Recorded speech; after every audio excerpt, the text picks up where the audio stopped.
गुफ्तगू होगी इंशाल्लाह आपको जिगर के हवाले से। इसके बाद बहुत सारी आसानियाँ हो जाएंगी और आपने ये नहीं घबराना कि जिगर किस दर्जे में ख़राब है। डॉक्टर जहांज़ेब साहब डॉक्टर इलाही बख्श साहब को जानते हैं, आपके दोस्त हैं करोड़ पक्का। ऐसे ही है जी, उनके वालिद मोहतरम जिगर इंतहाई ख़राब हो गया, कैंसर था, ट्यूमर थी, बीनों से इलाज हुआ। फिर चूँकि वो ख़ुद वहाँ होम्योपैथिक शोबे में काम करते हैं तो डॉक्टर्स ने गंबट भेज दिया लीवर ट्रांसप्लांट के लिए। वहाँ उन्होंने सारे चेकअप के बाद उन्होंने कहा जी ये दवाओं की ज़रूरत है, ट्रांसप्लांट नहीं कर सकते, ये फैल चुका है। इलाही बख्श साहब पहली मरतबा आज से 2 साल पहले मेरे पास आए थे अपने वालिद मोहतरम को लेके, और आज बाबा जी ठीक हो चुके हैं और मुकम्मल ठीक हो चुके हैं। सिगरेट भी पीना शुरू कर दिया उन्होंने, इस हद तक ठीक हैं जी। और ये होम्योपैथी की वजह से मेरे अल्लाह ने रहमत की है। और ये मैंने एक केस का तज़किरा इसलिए किया है कि मेरे दोस्त हैं और बुज़ुर्ग, मेरे साथ बड़े मोहब्बत का उनका रिश्ता है, मेरे लिए बड़े दुआएं करते हैं वो। और मैं हज़ारों मरीज़ ऐसे डील कर चुका हूँ जहाँ मेरे अल्लाह ने करम किया है और लोगों को इस मुसीबत से हमने निकाला है। हाँ जी, मरीज़ खानेवाल से था, सर्जरी की जिगर के हवाले से, गालिबन तौकीर को ऐसा नाम था उनका। उन्होंने जब खोला तो डॉक्टर घबरा गए, उन्होंने स्टिचिंग भी सही तरीके नहीं दी, उन्होंने ले जाएं बस इसे। मैंने कैडमियम सल्फ दी थी वहाँ और मेरे अल्लाह ने करम किया, वो मरीज़ ठीक हुआ जी।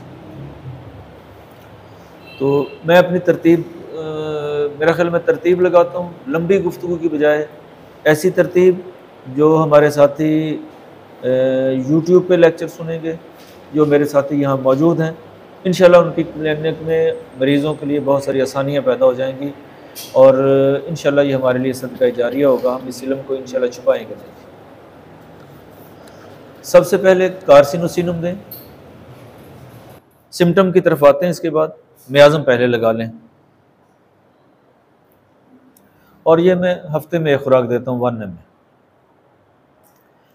मरीज़ मायूस होगा,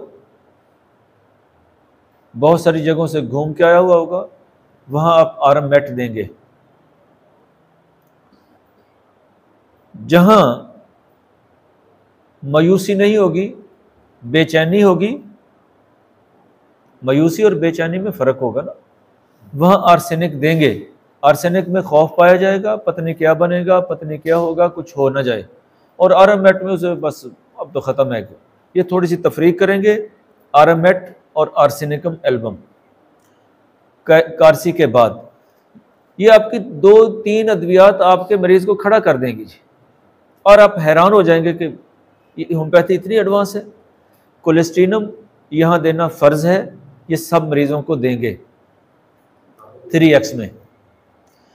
दमासा या सूची बूटी ये भी नोट कर लें, ये सब मरीज़ों को देना फ़र्ज़ है। ये भी मैं लफ्ज़ वो इस्तेमाल कर रहा हूँ कि ताकि यहाँ से आप दाएं बाएं नहीं जाएंगे, ये लाजम देंगे आप।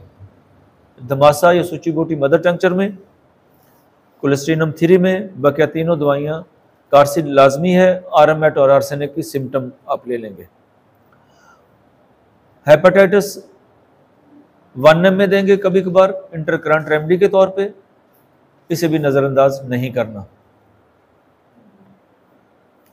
यहाँ मरीज़ थकन बहुत सारी महसूस करेगा, वो कहेगा कि मेरे जिस्म को दबाया जाए, तो आर्निका 200 की 1 डोज ज़रूर दें।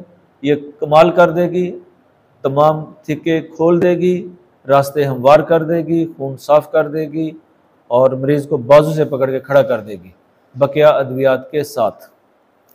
चूँकि हम जिगर का इलाज कर रहे हैं तो यहाँ जहन में रखिए, जिगर की ताकत की जितनी अद्वियात हैं मैं ये साथ मदर टंक्चर में देता हूँ।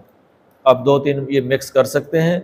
ये मैं वो बात कर रहा हूँ जो मैं अपनी प्रैक्टिस में करता हूँ, आपको फ़ायदा होगा। आप हाइड्रास्टस, चैलिडोनियम, कार्डोस, सोनथस, मरीज़ की कैफियत के मुताबिक मायरिका, ये आप 2-3 मदर टेंचर साथ दे लें मरीज़ की कैफियत के करीब तर, ठीक है जी, ताकि जिगर को मकामी तौर पे ताकत मिले।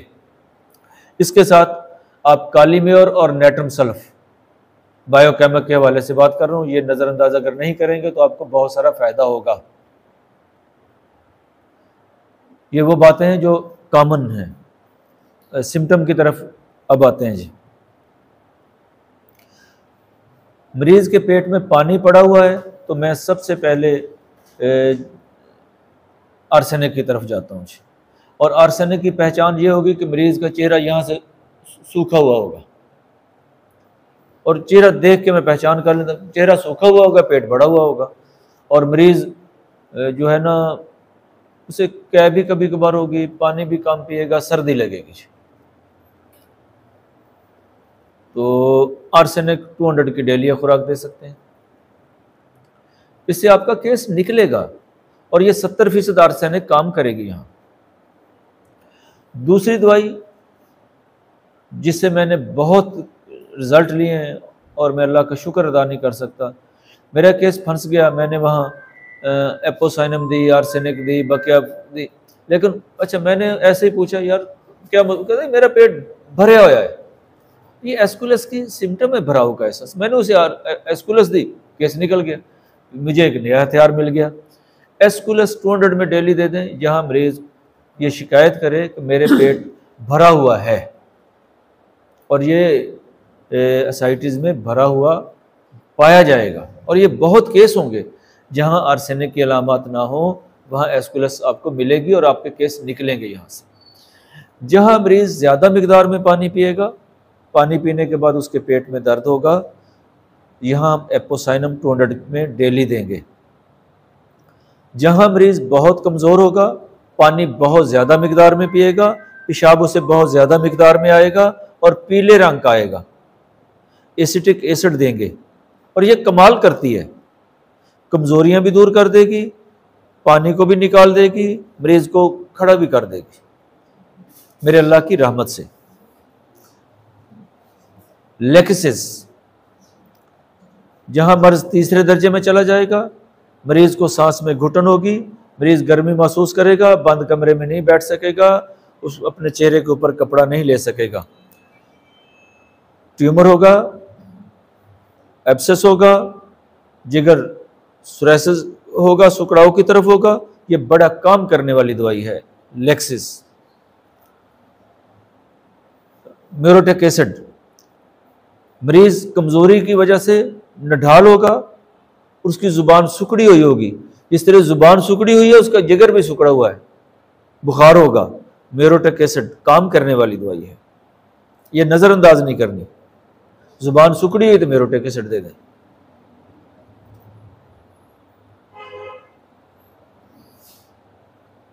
मरीज को मोशन लगे हुए हैं स्याह रंग में, लेप्टेंड्रा दे देंगे आप, 30 में दे दें, 200 में दे दें, जब रुक जाएं तो फिर ये बंद कर सकते हैं।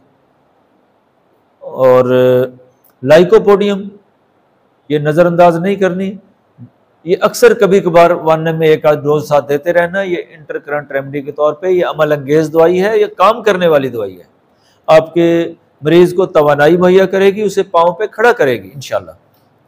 कभी कभार आप महसूस करें कि हमारा मरीज जो है उस दवाइयों की रफ्तार सुस्त होगी तो ओपियम लगा दें, कभी कभार 1 एम की एक डोज दे दें।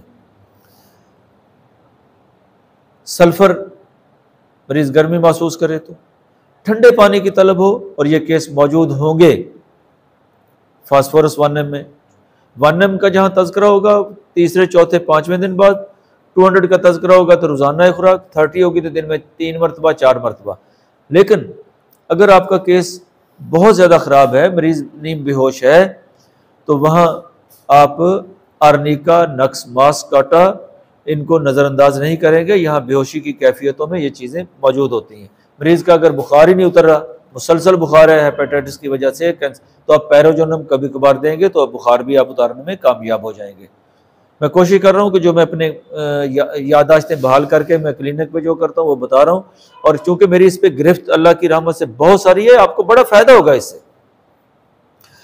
और क्रोटेलस, जहाँ ब्लीडिंग शुरू हो जाए आप 1 में दे दें, 10 में दे दें। डॉक्टर साहब CM का तज़किरा कर रहे थे, मैंने तो वैसे कभी CM नहीं दी, लेकिन अक्सर साथी कहते हैं CM बड़ा रिजल्ट देती है, इसे भी नज़रअंदाज नहीं करना।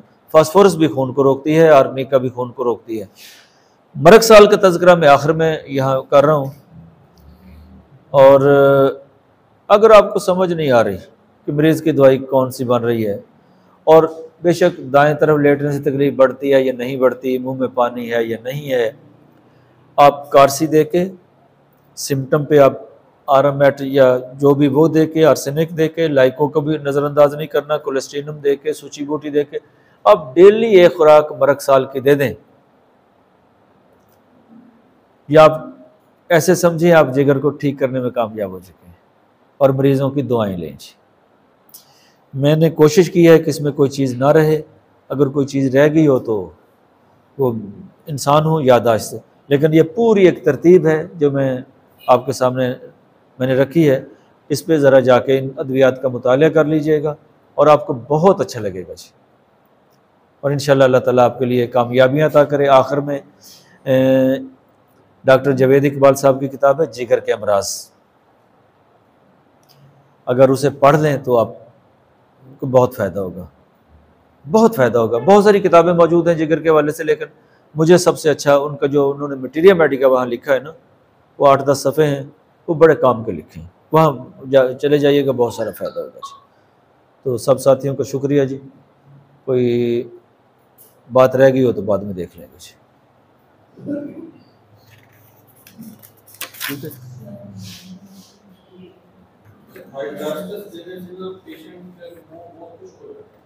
30 में दे दें, कब्ज़ हो तो ये ज़रूर दे दें। एलोमीना वैसे रह गई है, एलोमीना भी यहाँ काम करती है। हाँ जी, हाइड्रास्टस से जिगर की बड़ी दवाई है ना। अच्छा, ये इसके बाद बिजली लगना को कर ले थोड़ी सी गुफ्तगू, या बस काफ़ी है?